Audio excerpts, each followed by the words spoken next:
दर्शकवृन्द नमस्कार। नेपाल लाइभको समय संवादमा स्वागत छ। म पुष्पा केसी। यो कार्यक्रममा हामी समसामयिक विषयमा केन्द्रित भएर कुराकानी गर्दै आएका छौं। महाधिवेशन सकिएको 8 महिनापछि माओवादी केन्द्रले पदाधिकारी चयन गरेको छ। माओवादी केन्द्रको पदाधिकारी चयनसँगै एकीकृत समाजवादी लगायतसँग पार्टी एकताका लागि भइरहेका प्रयास र आगामी प्रदेश र प्रतिनिधि सभा निर्वाचनमा केन्द्रित भएर आज हामी कुराकानी गर्दैछौं। कुराकानीका लागि हामीसँग हुनुहुन्छ नेकपा माओवादी केन्द्रका महासचिव एवं प्रमुख सचेतक देव गुरुङ। स्वागत छ। धन्यवाद। सन्चै हुनुहुन्छ? सुरुमा त बधाई एवं शुभकामना। धन्यवाद। महाधिवेशन सकिएको 8 महिनापछि माओवादी केन्द्रले 21 सदस्यीय पदाधिकारी पाएको छ। ढिला गरी गरिएको यो पदाधिकारी चयन कति परिपक्व भयो? अब ढिलै भए पनि पदाधिकारी चयन भएको छ भन्ने लाग्छ। यसलाई हामीले सकारात्मक रूपले नै मान्नुपर्छ भन्ने लाग्छ। हो निश्चय पनि इन टाइममै महाधिवेशनकै बेलामा तय गर्न सक्दा अझ राम्रो हुन्थ्यो, तर अब त्यो बेलामा सकिएन। अब ढिलै भए पनि यो अहिले चाहिँ भएको चाहिँ पुरा भएको चाहिँ छ। त्यसले सङ्गठनात्मक सेटिङमा चाहिँ एउटा निर्दिष्ट दिशा चाहिँ दिएको छ। अब त्यसो भएको हुनाले मलाई लाग्छ अब यसले एउटा सकारात्मक सन्देश नै दिन्छ भन्ने लाग्छ। कति परिपक्व भयो भन्ने पनि छ नि। अब परिपक्वताको सन्दर्भमा त अब जति गृह कार्य गरेर गरियो उति नै परिपक्व हुने कुरा हो, हैन? अब यो सवालमा सबै साथीहरूले अध्यक्ष कमरेले नै गृह कार्य गरेर चाहिँ अन्तर्कुन्तर गरेर गृह कार्य गरेर चाहिँ प्रस्ताव लिएर आउनुहोस् र त्यही रूपले चाहिँ अध्यक्षले लिएर आएको प्रस्तावकै आधारमा चाहिँ अगाडि बढ्नुपर्छ। उहाँलाई प्रस्ताव गर्ने अथोरिटी दिउँ र अरू टाइपको चाहिँ निर्वाचनतर्फ खोज्ने भन्दा पनि चाहिँ सहमतिकै प्रक्रियाबाट अगाडि बढौँ भनेर चाहिँ केन्द्रीय समितिले पनि स्थायी समितिले पनि सबैले चाहिँ अधिकार दिएको हुनाले अध्यक्षले गृह कार्य गर्दै गरेर चाहिँ अहिले पछिल्लो समयमा प्रस्ताव लिएर आउनु भएको हो। त्यसैले उहाँले परिपक्व ढङ्गले नै तयारी गरेरै लिएर आउनु भएको हो। यो हतपतमा भएको भएदेखि परिपक्व भएन कि भन्ने कुरा हुन्थ्यो। लामो समयसम्मको गृह कार्य पश्चात आएको हुनाले यो परिपक्व भएको छ भन्ने नै देखिन्छ। तर यहाँनिर समावेशिता र समानुपातिक प्रतिनिधित्वको एजेन्डा उठाउँदै आएको माओवादीले अहिले जसरी पदाधिकारी चयन गर्यो, यो विषय कतिको न्यायोचित छ? अब यसमा अब निश्चय पनि समावेशिताको मुद्दा, समानुपातिकताको मुद्दा चाहिँ उठान गरेकै हो। खास गरिकन राज्य प्रणालीको सन्दर्भमा यो मापदण्ड चाहिँ हामीले उठान गरेको हो। पार्टी ठ्याक्कै राज्य त होइन, सरकार पनि होइन, राज्य पनि होइन। पार्टी निर्माण त विचारको आधारमा निर्माण हुने कुरा हो। राज्य सत्ताको सन्दर्भमा चाहिँ समानुपातिक समावेशीको प्रिन्सिपल उठान गरेको हो। पार्टी निर्माणमा पनि अझ चाहिँ त्यसलाई चाहिँ समानुपातिक समावेशीको दिशातर्फ लैजान सक्यो भने अझ राम्रो हुन्छ भन्ने कुरा त आफ्नो ठाउँमा छँदैछ। त्यसले गर्दाखेरि हामी तल्लो पङ्क्तिबाट चाहिँ त्यो प्रयास गरिरहेका चाहिँ छौँ कि अब स्थानीय कमिटीहरूदेखि लिएर जिल्ला प्रदेश हुँदै लगेर केन्द्रीय समिति, पोलिट ब्युरो र स्थायी समितिसम्म आइपुग्दासम्म चाहिँ तपाईँको चाहिँ समावेशीको मान्यतालाई चाहिँ अधिकतम रूपले चाहिँ सम्बोधन गर्ने प्रयासहरू भएको चाहिँ छ र त्यो विकासकै गतिमा छ, विकासकै क्रममा चाहिँ छ। मलाई लाग्छ अब आगामी दिनहरूमा पदाधिकारीको सन्दर्भमा पनि समानुपातिक समावेशीलाई अझ म्याक्सिमम रूपले सम्बोधन हुने दिशामा जान्छ भन्ने लाग्छ। 21 सदस्यीय पदाधिकारी चयन गर्दाखेरि एकजना मात्रै महिला पर्नु, त्यसमा पनि दलित समुदायको प्रतिनिधित्व शून्य हुनु र 71% खस आर्य समुदायको सहभागिता हुनुले यो माओवादीको विगतको पृष्ठभूमिमाथिको व्यङ्ग्य हो भन्ने ढङ्गले पनि विषयहरू उठिराखेका छन्। अब निश्चय पनि यो विचारको आन्दोलनमा के हुँदो रहेछ भन्दाखेरि सबै कम्युनिटीहरूको बिचमा महिला, दलित, जनजाति, मधेसी, मुस्लिमको बिचमा समानुपातिक ढङ्गले पार्टी विकास भइदिएको भएदेखि त राम्रै हुन्थ्यो। तर विडम्बनाको विषय कम्युनिस्ट पार्टी स्थापना हुँदाखेरिको बेलामा टक्रक्कै चाहिँ काठमाडौँमा नेवार कम्युनिटीबाट डेभलप भएका केही युवाहरू, विदेशमा पढिरहेका केही युवाहरूको बिचमा चाहिँ तपाईँको पार्टी सुरुवात भयो। एउटा कम्युनिटीमा मात्रै केन्द्रित भयो। गर्दै लगेर पछिल्लो समयमा अरू पहाडी कम्युनिटीहरू, मतलब ब्राह्मण, क्षेत्री लगायतका कम्युनिटीहरू पनि फैलिँदै गयो र अब यो सुरुको चाहिँ तपाईँको 2-3 दशकसम्म चाहिँ त चाहिँ आइपुग्दासम्म अरू कम्युनिटीहरूमा पनि फैलिँदै गयो। पछिल्लो समयमा मधेसी कम्युनिटीमा अलिकति फैलिँदै गयो र जनजाति कम्युनिटीमा अत्यन्तै न्यून थियो र त्यो पनि बिस्तारै बिस्तारै क्रमशः फैलिँदै गइरहेको छ। र महिला र दलितको सन्दर्भमा, मुस्लिमको सन्दर्भमा चाहिँ खास गरिकन जनयुद्धको प्रक्रिया पश्चात मात्रै एक हदसम्म विस्तार भएको अवस्था हो। त्यसले गर्दाखेरि चाहिँ यो विकासको यात्रामा चाहिँ धेरै पछिल्लो समयमा मात्रै महिला दलित कम्युनिटी लगायतका मुस्लिम कम्युनिटी लगायतका कम्युनिटीमा धेरै पछिल्लो समयमा विकास र विस्तार भएको अवस्था हो। त्यसले गर्दाखेरि चाहिँ तल्ला कमिटीहरूबाट चाहिँ मतलब त्यसलाई समावेश गर्ने प्रक्रिया चाहिँ बढ्दै बढ्दै गइरहेको छ र चाहिँ आगामी दिनहरूमा चाहिँ नेतृत्व तहमा पनि, पदाधिकारी तहमा र नेतृत्व तहमा पनि सहजै ढङ्गले पुर्याउन सकिन्छ भन्ने चाहिँ लाग्छ। अब अहिले नै तुरुन्तै चाहिँ कति पुग्यो र कति पुगेन भनेर चाहिँ हेर्दाखेरि चाहिँ त निश्चित रूपले अहिले त विकासकै क्रममा छ, गतिकै क्रममा छ। अहिले भने जस्तो सबै ठाउँमा त त्यही रूपमा पुर्याउन त सकेका छैन। चाहेर मात्रै हुने विषय पनि भएन, अब्जेक्टिभ रूपले ग्राउन्ड रियालिटी पनि हुनु पर्यो, त्यो ढङ्गले आधार पनि हुनु पर्यो। त्यसो भएको हुनाले चाहिँ अब पार्टीमा पनि यद्यपि पार्टीमा समानुपाती समावेशी भन्ने त चाहिँ त्यस्तो त हुँदैन, सैद्धान्तिक रूपले त्यो धेरै त हुँदैन, तर पनि त्यसमा ध्यान दिनुपर्छ भन्ने चाहिँ पार्टीको मान्यता हो। त्यसमा म्याक्सिमम रूपले जोड दिनुपर्छ, ध्यान दिनुपर्छ। त्यसलाई पनि हामीले राज्यको जस्तो ठ्याक्कै हार्ड एन्ड फास्ट रूपमा त्यो वर्ग चाहिँ कसरी फेरि त्यो राज्य सञ्चालनमा पुग्ला भन्ने अब राज्य सञ्चालनमा हो, राज्य सञ्चालनमा पुर्याउनका लागि त पार्टीमा पनि केही न केही त अभ्यास गर्दै गर्दै लैजानुपर्छ भन्ने मान्यतामा त क्लियर नै छ।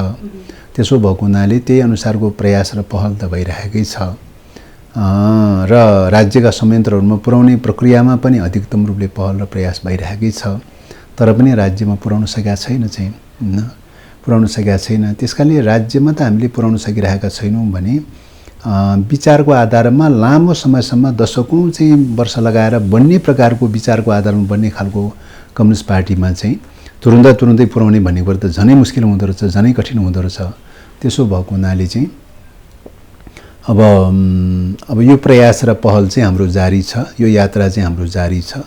अब अपुगभएका ठाउँहरूमा आगामी दिनहरूमा चाहिँ पुर्याउने प्रयास र पहल चाहिँ स्वतः हुन्छ। अहिलेका पदाधिकारी केही समयका लागि मात्रै भनिएको छ। अहिले 8 महिनापछि चयन गरिएका पदाधिकारीलाई किन एक कार्यकाल पुरा सुम्पिन नसकेको? अब सामान्यतः एउटा कार्यकाल भन्ने कुरा त स्वतः नै हुन्छन् नै, तर चाहिँ कुरा के हुन्छ भन्दाखेरि चाहिँ सङ्गठन भनेर भनेको, कमिटी भनेर भनेको के हुन्छ त भन्दाखेरि स्थिरता र स्थायित्व चाहिँ हुँदैन चाहिँ, सापेक्षिक स्थिरता र सापेक्षिक स्थायित्व मात्रै हुन्छ हैन। अब उदाहरणलाई भनौँ, आवश्यकता अनुसार सिसीको मिटिङको चाहिँ तपाईँ 6-6 महिनामा सिसीको मिटिङहरू चलिरहन्छ। आवश्यक ठान्यो भने सिसीको मिटिङले कुनै पनि टाइममा फेरबदल गर्न सक्छ हैन। त्यो त सिसीको टाइममा निर्भर रहने विषय हो। एकपल्ट बनाउँदैमा सदाको लागि हुन्छ भने त होइन, एउटा पोइन्ट त्यो। दोस्रो, सिसीको मिटिङमा होइन सम्मेलन भेलाहरू पनि टाइममा 1-1.5 वर्ष 2 वर्षको अन्तरालमा त सम्मेलन भेलाहरू भइरहन्छ, त्यहाँ पनि चेन्ज फेन्ज हुनसक्छ। 5 वर्षमा चाहिँ महाधिवेशनै हुन्छ चाहिँ हैन। महाधिवेशन अवधि भरमा त झन् चेन्ज हुन सक्ने कुरा त स्वतः भयो चाहिँ अब चाहिँ हैन। विशेष महाधिवेशन भयो, बिचमा कुनै सर्टेन इस्युलाई लिएर विशेष महाधिवेशन गर्नुपर्ने भयो भने त्यहाँ पनि चेन्ज फेन्ज हुनसक्छ।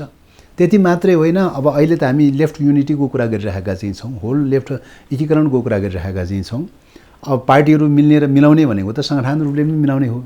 सङ्गठन रूपले मिलाउने प्रक्रियामा गइसकेपछि त एउटा घटकको मात्रै पदाधिकारी कायम रहिरहन्छ भन्ने कुरा त होइन, त्यहाँ पनि चेन्ज फेन्ज त भइहाल्छ स्वतः चाहिँ। त्यस कारणले गर्दाखेरि सङ्गठनात्मक संरचना भनेर भनेको दिगो रूपमा, स्थिर रूपमा, स्थायी रूपमा सदाको लागि भन्ने चाहिँ हुँदैन हैन। त त्यस कारणले त्यो सापेक्षिक स्थिरता हो, सापेक्षिक रूपमा मात्रै हो, निरपेक्ष ढङ्गले चाहिँ भन्ने चाहिँ हुँदैन। र फेरि अस्थायी भनेर चाहिँ फेरि हरेक बैठकमा क्षणमै चेन्ज भइहाल्छ नि त भन्दाखेरि त्यो पनि नहुन सक्छ हैन। त्यस कारणले यो सङ्गठन विषय भनेर भनेको पार्टीको आवश्यकता अनुसार, आन्दोलनको आवश्यकता अनुसार चाहिँ तय गर्ने कुरा हो, निर्णय गर्ने विषय हो। र किन भन्दाखेरि सङ्गठनात्मक संरचना भनेर भनेको साधन हो, माध्यम हो यो चाहिँ हैन। लक्ष्य भनेर भनेको के हो त भन्दाखेरि आन्दोलन हो, क्रान्ति हो, आमूल परिवर्तन हो, देश हो, जनता हो, राष्ट्र हो, त्यसको हितको लागि के गर्नुपर्छ भनेर लक्ष्य लिएको हुन्छ, त्यो लक्ष्य प्रधान कुरा हो हैन। र पार्टी भनेको के हो त त्यो प्राप्ति गर्ने एउटा माध्यम हो, साधन मात्रै हो। त्यसले साधन भन्ने कुरा चाहिँ के हुन्छ भन्दा लचकतामा चल्न सक्नुपर्छ।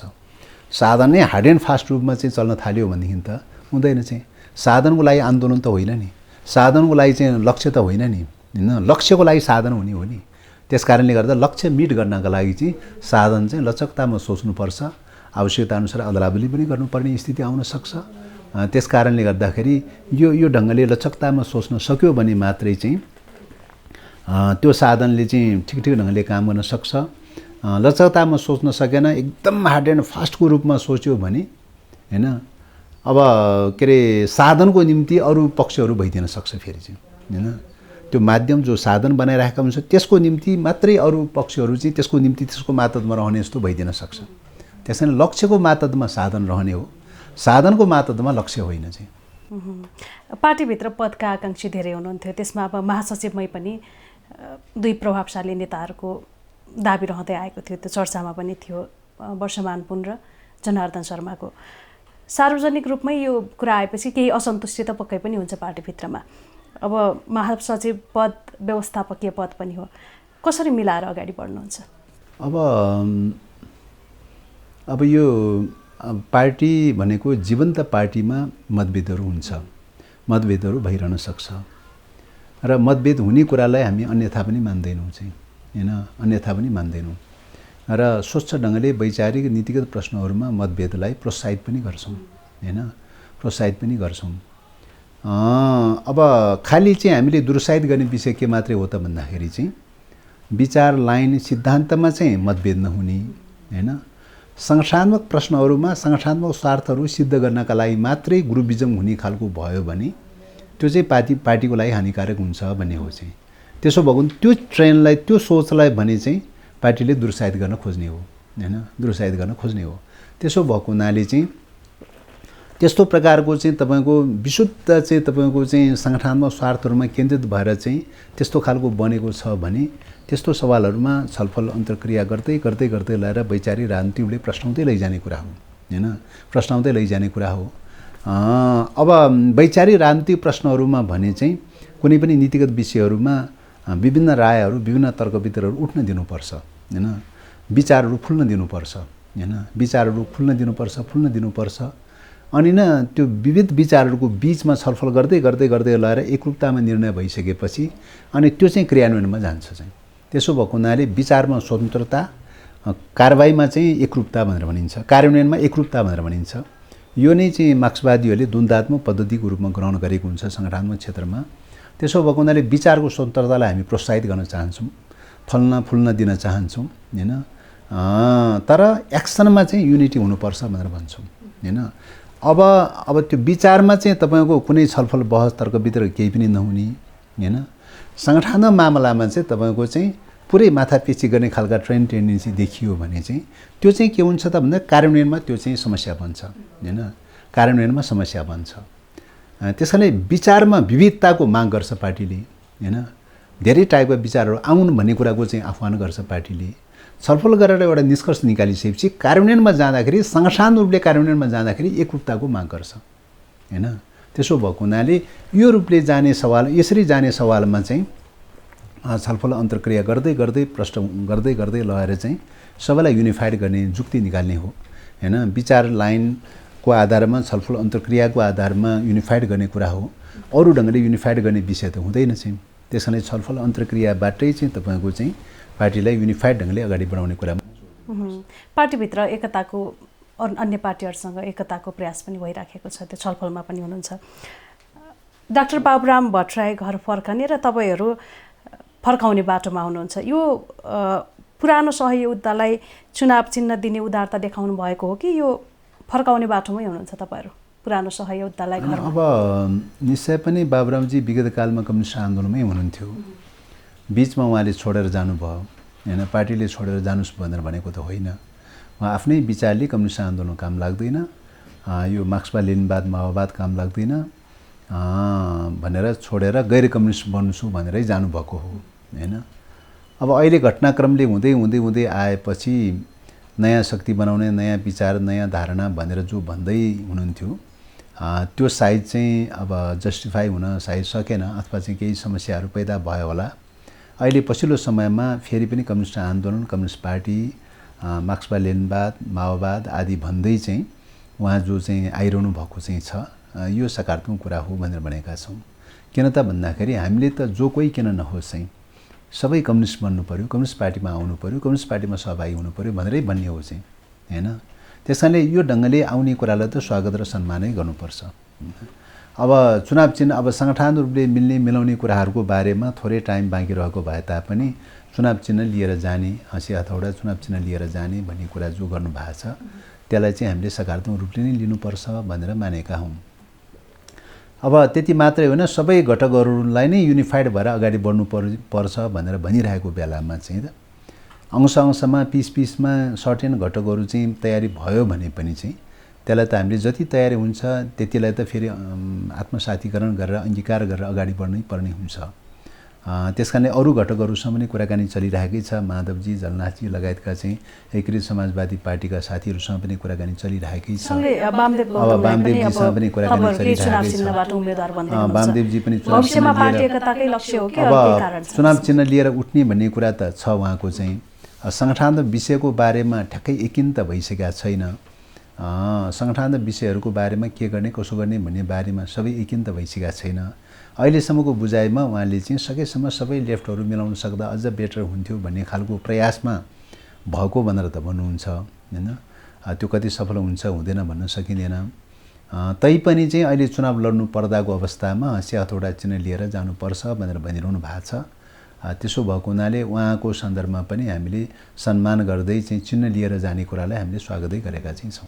यो पार्टी एकताका लागि भइराखेका यो छलफल चलिराखेका यो प्रयासहरू चाहिँ कति प्रगति भइराखेको छ यसमा? अब यो विषयमा चाहिँ अब जति जुन रफ्तारमा प्रगति हुनु पर्थ्यो त्यति त सायद हुन सकेन होला। आवश्यकताको हिसाबले जुन गतिमा हुनु पर्थ्यो त्यो त हुन सकेन होला। तर पनि ढिलो चाँडो धिमा गतिमा चाहिँ यो भइरहेकै छ। यसमा पार्टी एकता पनि यो चुनाव केन्द्रित र सत्ता केन्द्रित हुने गरेको त्यो विगतमा पनि देखिन्छ र त्यो आरोप पनि छ राजनीतिक दलहरूमाथि। पछिल्लो प्रयास पनि यसकै निरन्तरता हो कि योभन्दा केही फरक छ भन्नलाई केही कारण पनि छ? अब चुनावको प्रश्न चाहिँ र पार्टी एकताको प्रश्न, अब चुनावको प्रश्न भनेको तत्कालको क्षणिक विषय हो, अस्थायी विषय हो। पार्टी एकताको प्रश्न भनेको सापेक्षिक रूपले अलि दिगो विषय हो, अलि दीर्घकालीन खालको विगतलाई हेर्दा त्यो नदेखिँदाखेरि त्यो त्यसले विचार सिद्धान्त नैतिक आदर्श मूल्य मान्यतासँग धेरै कुराहरू जोडेर आउँछ, धेरै कुराहरूको एकरूपताको माग गर्छ। त्यसो भएको हुनाले वैचारिक एकताको आधारमा चाहिँ तपाईँको चाहिँ एकता गर्ने पार्टी एकता गर्ने कुरा चाहिँ अलि दिगो खालको विषय हो। चुनाव भन्ने कुरा त तत्कालको अस्थायी विषय हो। कहिले कुनै नीति अपनाउँछ, कहिले कुनै नीति अपनाउनु पर्ने हुन्छ। अब हिस्ट्री हेर्ने हो भने त कहिले चुनाव बहिष्कार भनेको छ, कहिले भाग लिने भनेको छ, कहिले के भनेको छ, कहिले के भनेको छौँ। यो विविधतामा हुँदै आइरहेको छ। सबै यो विविधतामा एउटा चाहिँ लाइन चाहिँ के हो त भने अहिले चाहिँ चुनाव चाहिँ कमसेकम चाहिँ शान्तिपूर्ण आन्दोलनको चरण भएको हुनाले चाहिँ चुनाव चाहिँ हामीले प्रयोग गरेरै जानुपर्छ भन्ने कुरामा चाहिँ एकरूपता छ।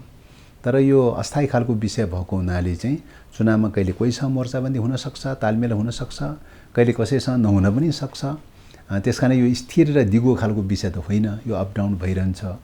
अब चुनावमा चाहिँ तपाईँको चुनाव भनेको दुईवटा लक्ष्यसँग बढी अन्तर्सम्बन्धित हुन्छन्। एउटा चाहिँ तपाईँको आफ्नो विचार लाइन सिद्धान्तलाई स्थापित गर्ने खालको पनि एउटा हुन्छ यो अभियान। यो आन्दोलनको स्वरूप भएको हुनाले चाहिँ यो अभियानबाट लाइन स्थापित गर्ने प्रयास पनि हुन्छ। अर्कोतर्फ चाहिँ निर्वाचनबाट सकेसम्म जितेर नेतृत्व निर्माण गर्ने कुरा पनि हुन्छ। लाइन र लिडरसिप दुईटै कुरा चाहिँ हुन्छ त्यो चुनावमा चाहिँ। निरपेक्ष रूपले लिडरसिप मात्रै खोज्ने, लाइन नखोज्ने पनि हुँदैन। निरपेक्ष रूपले लाइन मात्रै खोज्ने, लिडरसिप साथमा नखोज्ने भन्ने पनि हुँदैन। लाइन र लिडरसिप दुईटै चिजहरू तालमेल मिलाएर अभ्यास गर्न सकियो भने राम्रै हुन्छ भनेर चाहिँ हामी प्रयास गर्छौँ।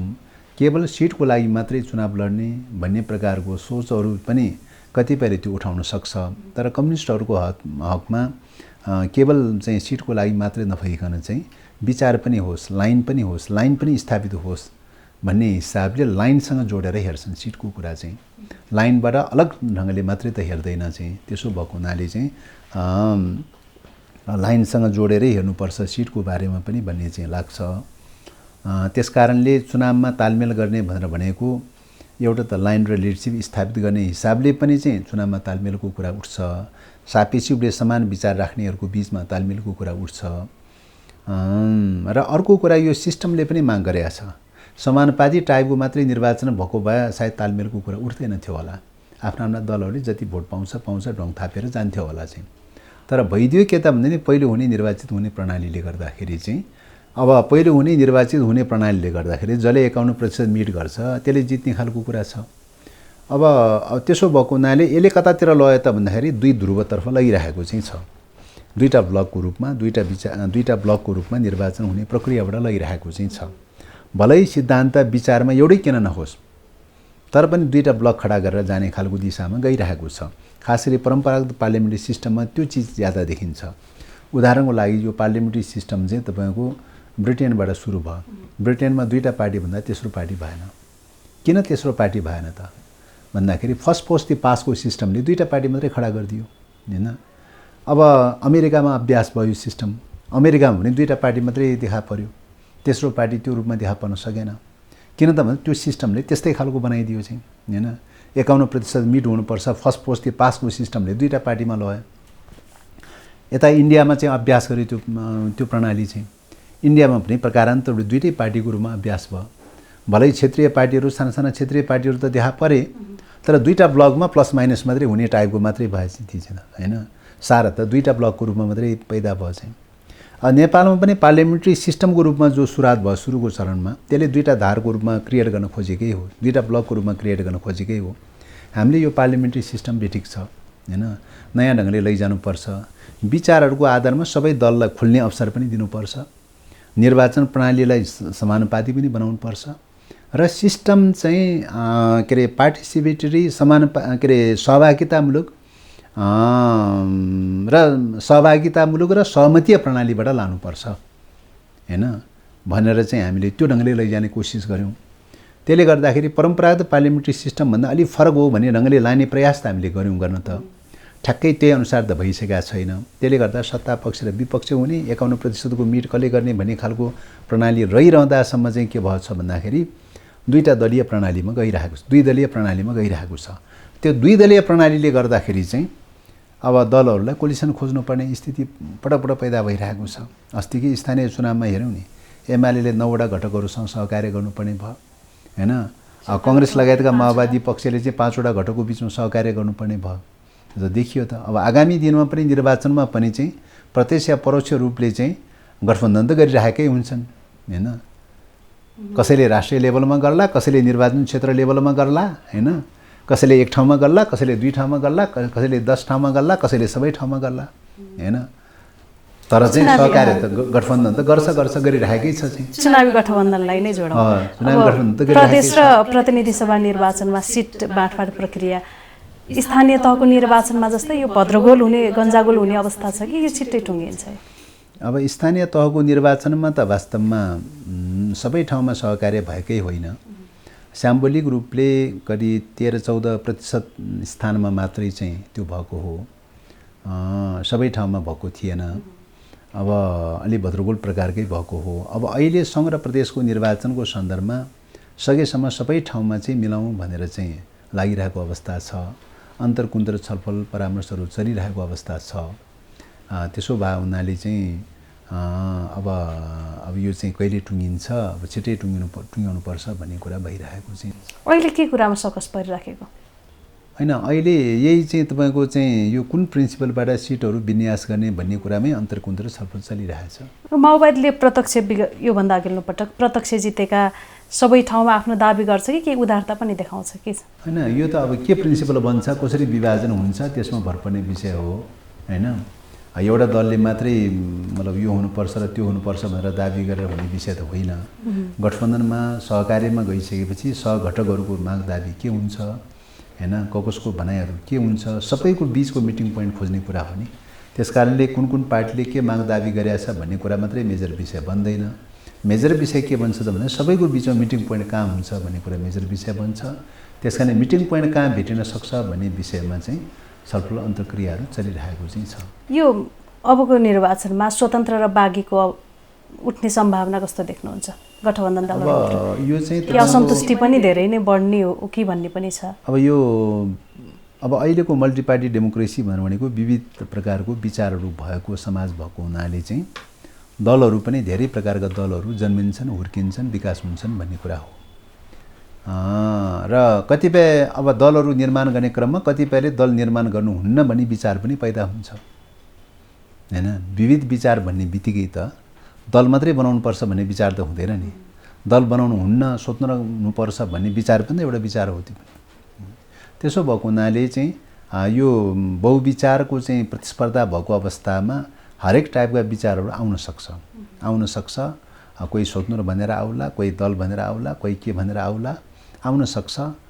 तर सबैको बिचमा चाहिँ फ्रीली प्रतिस्पर्धा गर्ने कुरा हो। फ्रीली प्रतिस्पर्धा समानुपातिक मोडलमा गएको भएदेखि चाहिँ अझ राम्रो प्रकारको फ्री प्रतिस्पर्धा हुन्थ्यो। अब यो कोलिसनको मोडलमा गएको हुनाले फर्स्ट पोस्टको पासले गर्दाखेरि कोलिसनको मोडलमा जाने भयो।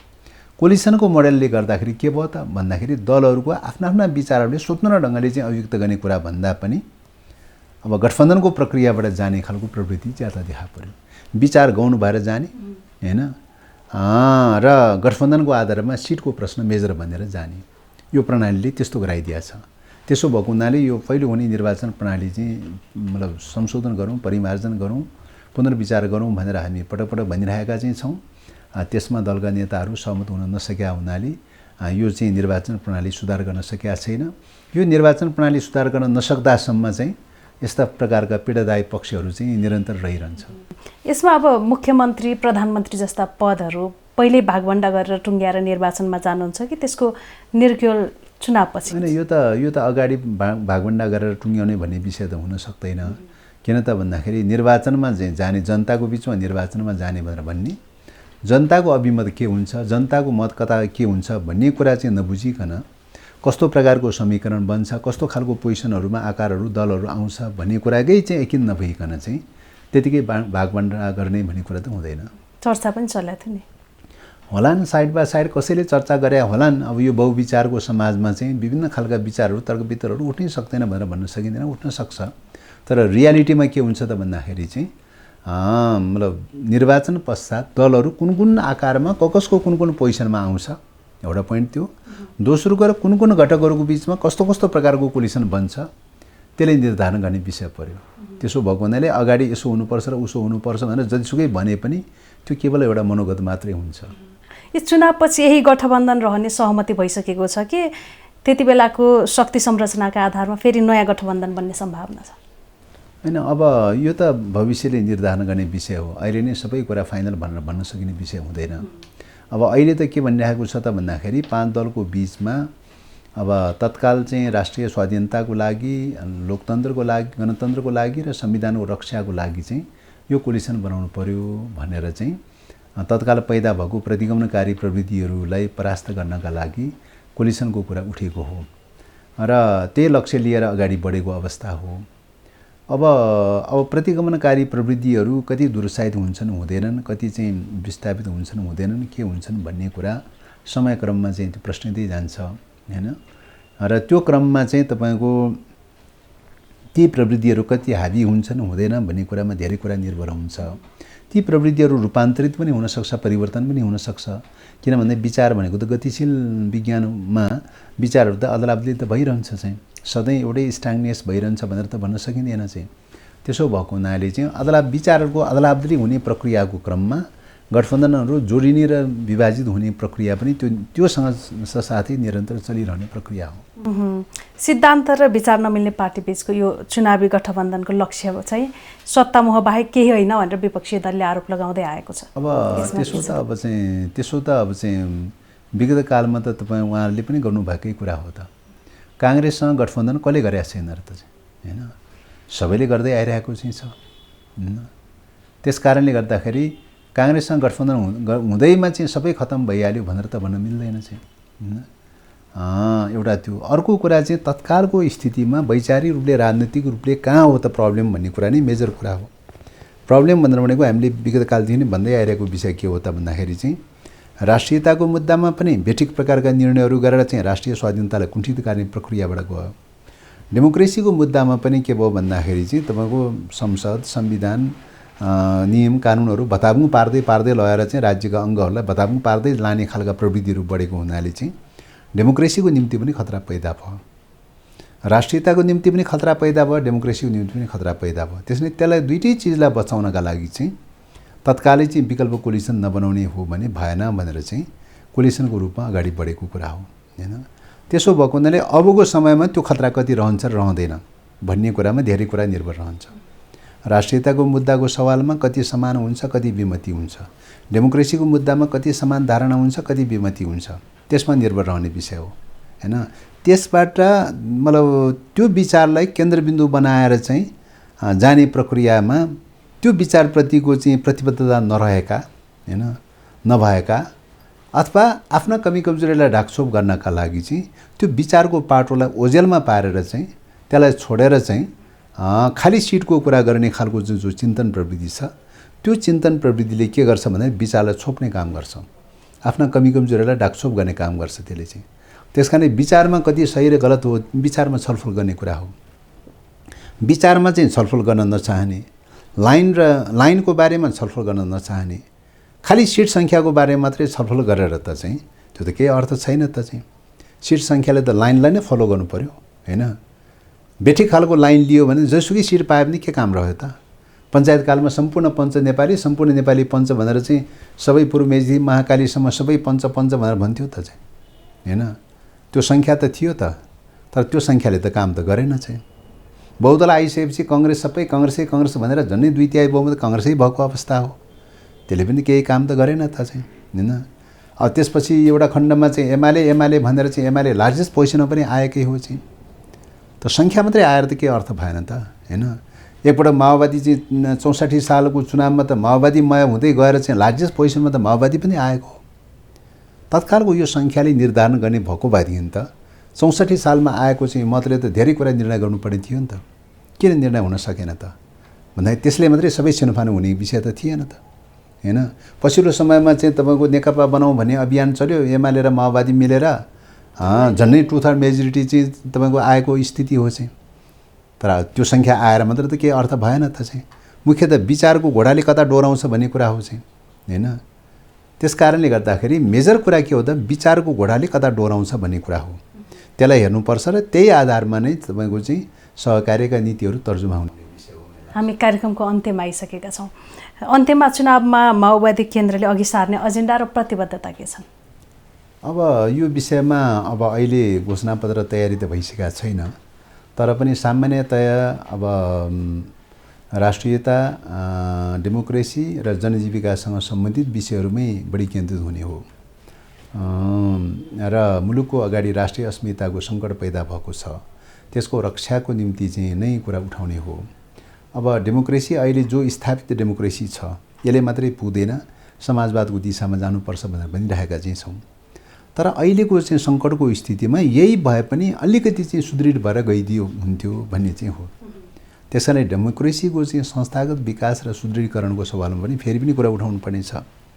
जनजीविकाको मुद्दा त जन अथाह रूपमा चाहिँ छ। भ्रष्टाचारी, कमिसनखोरी, सुशासन नभएको कुरा, मतलब विभिन्न खालका विकृति विसङ्गति लगायतका चाहिँ थुप्रै चिजहरू छन् र टोटालिटीमा चाहिँ बहुराष्ट्रिय कम्पनीहरूको एकाधिकार दलाल पुँजीवादको प्रभुत्व छ। राष्ट्रिय पुँजी, औद्योगिक पुँजी, आत्मनिर्भर प्रकारको अर्थतन्त्र त टोटल कोल्याप्स भएको चाहिँ छ। त्यसकारणले आत्मनिर्भर अर्थतन्त्रलाई कसरी प्रोत्साहित गर्ने, राष्ट्रिय तपाईँको चाहिँ एकाधिकार दलाल पुँजीलाई कसरी दुरुत्साहित गर्ने चाहिँ हैन। अब यो दिशातर्फ लैजाने जो एजेन्डा छ यो त यथावतै छ। यी एजेन्डाहरू एवं प्रकारले चाहिँ तपाईँको अहिलेको समयमा शान्ति भन्दै शान्ति प्रक्रिया लगायतका चाहिँ हरेक मुद्दाहरूमा चाहिँ शान्तिको प्रक्रियाबाट चाहिँ तपाईँको समाधान खोज्नुपर्ने चाहिँ छ। सङ्करणकालीन न्यायको समाधान खोज्नुपर्ने चाहिँ छ। एवं प्रकारले चाहिँ पञ्चशीलको सिद्धान्त, असंलग्न आन्दोलनको सिद्धान्त लिएर चाहिँ मुलुकको अस्मितालाई रक्षा गर्नुपर्ने अवस्था छ। अहिले कमसेकम मुलुकको अस्मितालाई रक्षा गर्न सक्यो भने विकास निर्माणको कुरा भएको रहेनछ भने पनि भविष्यमा गर्न सकिन्छ। अहिले मुलुकको अस्मितालाई मात्रै रक्षा गर्न सक्यो भने डेमोक्रेसी अधुरो अपुरो रहेछ भने पनि भविष्यमा त्यसलाई पूर्णता दिन सकिन्छ। अहिले मुलुकको मात्रै रक्षा गर्न सक्यो भने अहिले मुलुकको अगाडि चाहिँ तपाईँको तुरुन्तै समाजवाद भएको रहेनछ भने पनि भविष्यमा समाजवादी क्रान्ति गर्न सकिन्छ। तर मुलुकै सिद्धियो भने चाहिँ कहाँ समाजवादी क्रान्ति खोज्न जाने, कहाँ चाहिँ तपाईँको विकास निर्माण खोज्न जाने, कहाँ दल खोज्न जाने, के अर्थ र औचित्य रहँदैन। त्यस कारणले गर्दाखेरि अहिलेको चाहिँ परिस्थितिमा मुलुकको अस्मिता रक्षा गर्ने प्रश्न नै मेजर विषय बनेको छ। त्यसो भएको हुनाले यो मुद्दालाई केन्द्रबिन्दु बनाएर जनताको बिचमा जानुपर्ने अवस्था चाहिँ देखिन्छ। हुन्छ, समय संवादका लागि धेरै धेरै धन्यवाद। धन्यवाद। दर्शकवृन्द, नेपाल लाइभको समय संवादमा आज हामीसँग हुनुहुन्थ्यो नेकपा माओवादी केन्द्रका महासचिव एवं प्रमुख सचेतक देव गुरुङ। आजलाई यो कार्यक्रम यति नै। अर्को सामग्रीका साथ हामी उपस्थित हुने नै छौँ। नमस्कार। सामान राम्रो छ, ढुक्क हुनुहोस्। थाहा छ त्यसैले त यही लिन आएको। गुणस्तरीय प्लम्बिङको भरपर्दो नाम मार्बल।